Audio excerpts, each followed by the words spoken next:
que nós temos são a prevalência dos umbigos individuais sobre todo tipo de espectro visual que se queira ter sob o olhar humano. E a gente acaba ficando amarrado no dia a dia a um noticiário específico de cada lugar do mundo, de cada país do mundo. E esse noticiário varia entre um aumento estúpido da temperatura do planeta e de lugares específicos, com verões fatais, desde aí até nós chegarmos ao ponto das pequenas notícias miúdas, esfareladas do dia a dia, que são a repetição de cada véspera. Cada dia seguinte nada mais é do que contar-se a história da mesmice de todas as vésperas. É isso que a gente vê. E a gente vê, diante de tudo que acontece, diante das notícias verdadeiras e fabricadas, distorcidas, fakeadas, o que a gente vê, e principalmente porque a imprensa hoje faz a notícia, ou nega a notícia, ou esconde a notícia, ou deforma a notícia, ela faz a cabeça desses pitecantropos erectos que somos nós, que aparentemente estamos de pé, mas na verdade continuamos com a coluna dorsal, espinhal, curvada, submissa. Não agimos. No dia 15 de novembro, ontem, já algumas pessoas foram às ruas, tentando renovar a imagem das multidões que iam às ruas no Brasil em protesto contra a ilegalidade institucional, contra o assassinato do direito, contra a injustiça proclamada, praticada, exercida e contra o morticínio da Constituição e das leis. Quando um país que se diz nação politicamente organizada tem o nome do Estado, e esse Estado é dirigido por piranhas e bufões, você pode esperar que o povo, enquanto estiver inerte, vai mudar alguma coisa? Os bufões e as piranhas deixarão os seus postos para irem para o ostracismo moral e intelectual e saírem da frente do caminho das pessoas que querem caminhar com altivez, cumprindo a vida? O que nós verificamos? Notícias de ontem e de hoje. Uma mulher do comandante do tráfico, do Comando Vermelho, no Amazonas, é chamada de dama, ainda que se queira dar a ela o rótulo verdadeiro. Dama no tráfico no Amazonas. Mas por que dama? A palavra dama significa uma mulher. E uma mulher significa a palavra dama. Quando se fala em dama, dando não esse nome, mas esse rótulo a alguém que entra no Ministério da Justiça e no Ministério dos Direitos Humanos, Ministério da Justiça e da Segurança Pública, para defender direitos de as pessoas entrarem nos presídios sem revista, se tivesse legitimidade quem está defendendo esses direitos, tudo bem. Mas não é a dama do tráfico, a mulher condenada a 10 anos, mulher de quem está preso e condenado a mais de 20, que tem essa legitimidade para pedir que as pessoas possam visitar os que estão presos de uma forma que não seja opressiva e humilhante. Mas os advogados são obrigados hoje a se despojar dos seus pertences para entrar no presídio e para poder falar, com o direito de falar incomunicáveis com o mundo externo, porque a lei diz isso, mas o que vale a lei, ora a lei. São obrigados a falar em bloco, cada um num quadradinho, com os seus, digamos, clientes que estão encarcerados, um ouvindo o que o outro fala, sem que haja o mínimo de intimidade, que é a base de relação, de confiança entre um advogado e o seu cliente. Se os advogados, pela ordem dos advogados do Brasil, seu Conselho Federal, não muda isso e provavelmente não tem a liberdade de entrar no Ministério da Justiça, como entra a dama do tráfico amazonense, o que se pode esperar? Vejam como está tudo de cabeça para baixo num país das tolerâncias. Por que a casa onde se reuniam as etaíras à espera dos seus clientes eram chamadas de casas de tolerância? Porque se trata de uma tolerância intolerável. Nós estamos hoje vivendo nessas condições. Agora o Ministério da Justiça diz, não, daqui para frente quem entrar vai ter que se identificar, vai ter que dar o seu RG, vai ter que dar o seu endereço e fornecer o seu endereço e dizer qual é a sua intenção de ir falar com alguém dentro do ministério. Como se isso mudasse alguma coisa. Como se as portas dos porões e dos subterrâneos dos ministérios não estivessem sempre abertas para aqueles que não precisam se identificar, porque são cupinchas daqueles que ocupam os ministérios. Vai ter que colocar o seu RG e provavelmente não vai poder entrar. O cidadão de bem, que tenha algo a fazer, que seja útil, de um interesse útil que ele possa ter, esse não entra. Esse será barrado. Os outros continuarão entrando como entravam, sem entrave, sem bloqueio.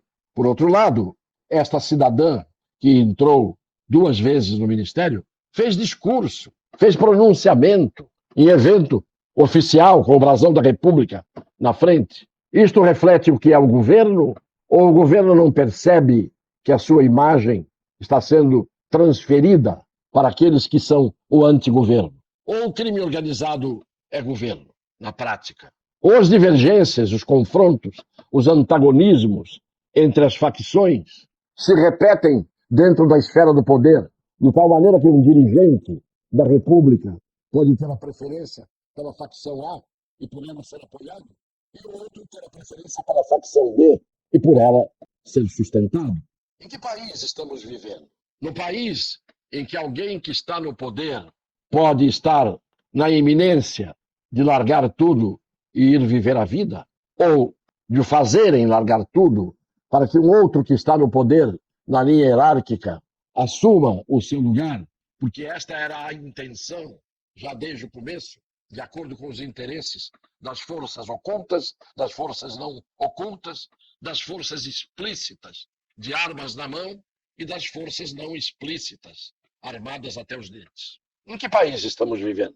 Quem para pensar no dia a dia, ao invés de engolir notícias absurdas, digeri-las, por que não refletimos, não pensamos e não agimos? Agora vem a novidade que o Conselho Nacional de Justiça implantou. Estou falando dessas notícias de forma esparsa. O Conselho Nacional de Justiça, presidido pelo senhor Luiz Roberto, pura e simplesmente vai dar aos magistrados que acumulem mais de uma função, evidente, eles vão ter direito a ganhar folga a cada 3 dias trabalhados, 1 dia de folga.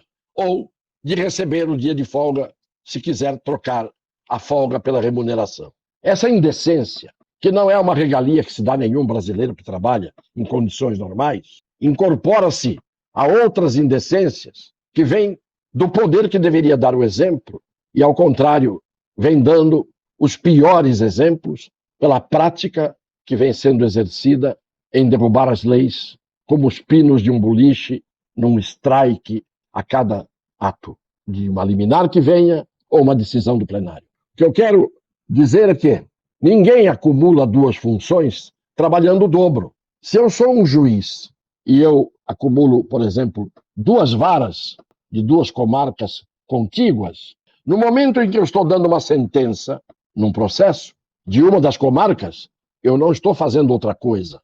No momento em que eu estou fazendo uma audiência de um processo de uma outra comarca, eu não estou fazendo outra coisa. Ninguém consegue fazer 2 coisas ao mesmo tempo. Se os juízes trabalhassem 24 horas por dia, de dia numa função, de noite acumulando a outra função, teria cabimento esse tipo de regra privilegiada. Mas não. O tempo de serviço é o mesmo. O tempo de trabalho é o mesmo. Sendo o mesmo, não importa que haja acúmulo de funções, porque não há acúmulo de trabalho. O trabalho não vem em duplicata. Então, por que a regalia de uma classe que já tem 60 dias de férias por ano e agora tem mais este privilégio que vem do Conselho Nacional de Justiça? Eu quero fazer justiça aos juízes, que são os juízes de Calamandrei, que são os juízes vocacionados, que cumprem suas tarefas, que se esforçam para fazer justiça, e há muito, mas não aqueles que são dados à preguiça, para dizer o menos, porque vagabundear é algo inerente a uma parte da condição humana.